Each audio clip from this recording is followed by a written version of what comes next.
Siapa yang didapati meniru, kemaluannya sangat besar pada waktu itu. Hi, welcome back to Claudio Channel. As always, I hope you find getting better and always ready to welcome our incoming days ahead.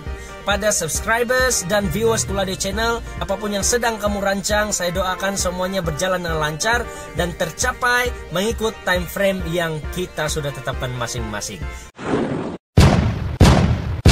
Jadi hari ini kita bercerita lagi, kita bersemuka lagi. Ada satu yang saya mau kongsikan, yaitu motivasi kehidupan yang saya belajar dan terima daripada seseorang. Jadi dipendekkan cerita, kalau di zaman sekolah dulu, guru-guru pantang sekali mendengar, melihat, ataupun tahu ada pelajarnya yang meniru semasa peperiksaan. Jadi tindakan meniru ini adalah sesuatu tindakan yang hina pada zaman sekolah dulu. Siapa yang didapati meniru, kemaluannya sangat besar pada waktu itu. Dan orang-orang yang meniru ini, budak-budak sekolah yang meniru ini, pelajar yang meniru ini, dilabelkan ataupun dianggap sebagai budak-budak samseng, budak-budak nakal, dan yang paling penting dianggap sebagai budak-budak malas dan bodoh. Karena terpaksa meniru bagi menjawab soalan pemeriksaan mereka masing-masing. Tetapi untuk makluman, saya terjumpa dengan satu orang guru yang lain daripada guru-guru pada zaman sekolah dulu. Guru ini mengatakan, manusia itu perlu menjadi seorang peniru yang hebat, bijaksana, dan pandai. Sebab dia bilang, kalau kita tidak meniru, kita akan gagal. Jadi saya pun tertanya-tanya, apa punya guru begini, apa punya cikgu begini. Semua cikgu saya dulu di sekolah dia bilang tidak boleh meniru. Apa punya ajarannya? Saya bilang, di mana ini guru belajar? Mungkin saya lagi pintar daripada dia. Tetapi selepas itu dia jelaskan seperti ini. Dengar kamu bagus-bagus ya. Dia bilang, manusia ini perlu menjadi seorang peniru yang hebat, bijak, dan pandai. Dia katakan begini sebagai contoh. Kamu ada kawan yang satu umur dengan kamu, tetapi dia telah menjadi jutawan pada umur yang sekian-sekian, seumuran dengan kamu, tapi dia sudah menjadi kaya. Jadi mari kita selidiki bagaimana dia jadi kaya. Dan di sanalah kita harus meniru cara dia, bagaimana dia menggandakan duit, bagaimana dia bermain dengan bisnis, bagaimana dia berhubungan dengan orang-orang untuk mengembangkan dia punya perniagaan seperti itu. Jadi itulah yang guru itu katakan peniru yang hebat.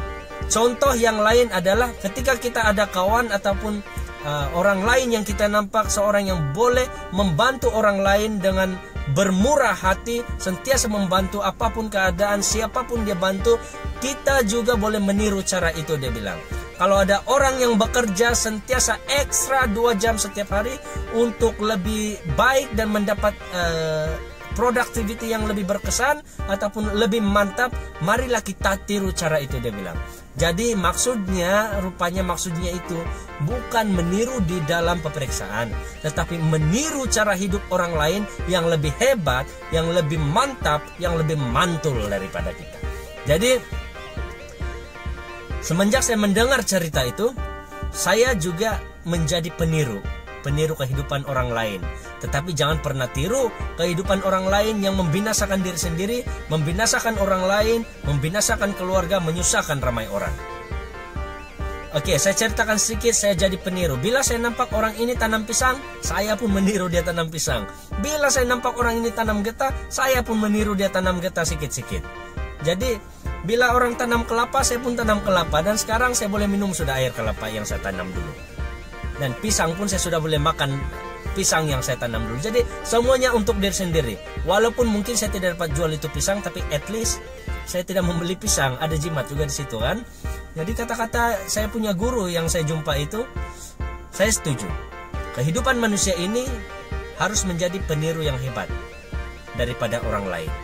Tapi bukan kita mengajar di kawan-kawan ataupun orang-orang ini meniru di sekolah, tidak. Tetapi dari sudut bagaimana untuk mengembangkan potensi yang ada dalam diri kita, bagaimana untuk menjadi lebih hebat, menjadi lebih baik, kita harus meniru cara hidup orang lain, cara orang bertindak, bekerja, berusaha, cara dia bisnis macam mana, cara dia build up dia punya PR dengan orang, itu semuanya. Jadi itulah cerita kita petang ini. Harap-harap benda ini ataupun perkongsian ini sedikit sebanyak membuka minda kita dan membuat yang kita menjadi lebih hebat. So, jadilah peniru yang hebat, bijak, dan pandai. Stay tune dengan Kulade Channel 3M, menghibur, motivasi, dan memberkati. Bye-bye.